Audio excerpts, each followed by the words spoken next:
Il tema di ebrei è molto forte in questa città, quartiere ebraico.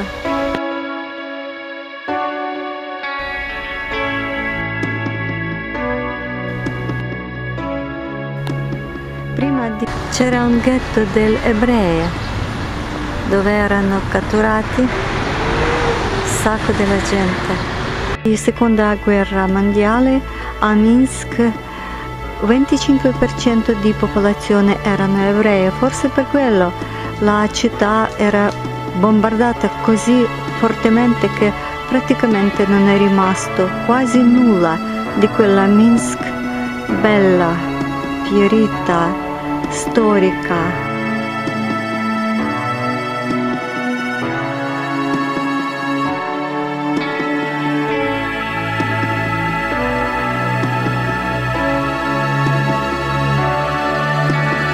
Questo è uno dei bunker tedeschi, un testimone di un ricordo delle vittime.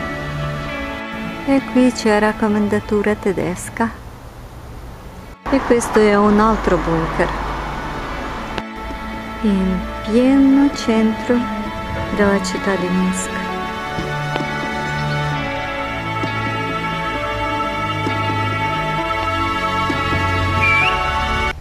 E adesso è una città assolutamente moderna, assolutamente contemporanea e sembra anche una città del futuro.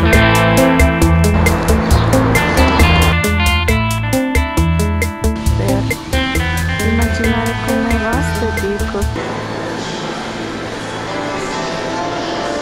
che dispiacere enorme. Avevo questo libro per qualche giorno che l'ho preso dalla biblioteca. E adesso devo ridare e mi rimaste pagine non lette. Spero che l'autore mi racconta la storia in Liguria.